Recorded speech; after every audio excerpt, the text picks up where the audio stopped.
La reine des dragons, qui inspirait la peur à tout le monde, fut capturée par la cavalerie ennemie et réduite en esclavage. Pendant que l'armée se reposait, 2 cavaliers ont décidé d'offrir Daenerys comme cadeau à leur chef. Le chef, jaloux de sa beauté, demanda à ses épouses d'accuser Daenerys d'être une sorcière et exigea son exécution immédiate. Mais cela ne fit qu'éveiller sa curiosité. Au moment où ils s'apprêtaient à agir, Daenerys parla en leur langue. Elle déclara qu'elle avait été l'épouse de roi Drogo, et le chef montra aussitôt du respect, car il était interdit de toucher la veuve d'un autre roi. Daenerys proposa alors un marché. Si on la renvoyait dans son pays, elle leur offrirait 1000 chevaux en signe de gratitude. Cependant, le chef de la tribu décida de l'emprisonner avec les autres veuves de leur clan. Elle fut conduite au lieu de rassemblement des veuves, où les anciens devaient décider de son sort. 2 peines furent évoquées: vivre pour toujours avec les autres veuves des anciens rois, ou être exécutée immédiatement. Daenerys demanda alors à prendre l'air. Elle profita de l'occasion pour sortir et changer de vêtements. À ce moment-là, elle rencontra 2 connaissances de son royaume qui l'attendaient dehors. Daenerys leur expliqua qu'il était impossible de fuir l'armée ennemie qui comptait près de 100 000 soldats.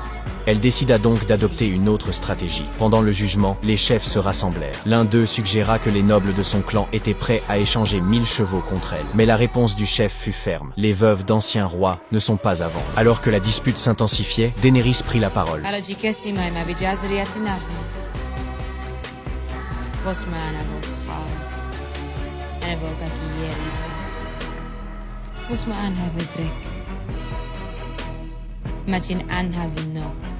Plus tard dans la nuit, elle renversa accidentellement le dernier feu du foyer. Le bâtiment fut aussitôt envahi par les flammes et tout le monde sombra dans le chaos. Au milieu de l'incendie, ils virent Daenerys sortir calmement par la porte d'entrée.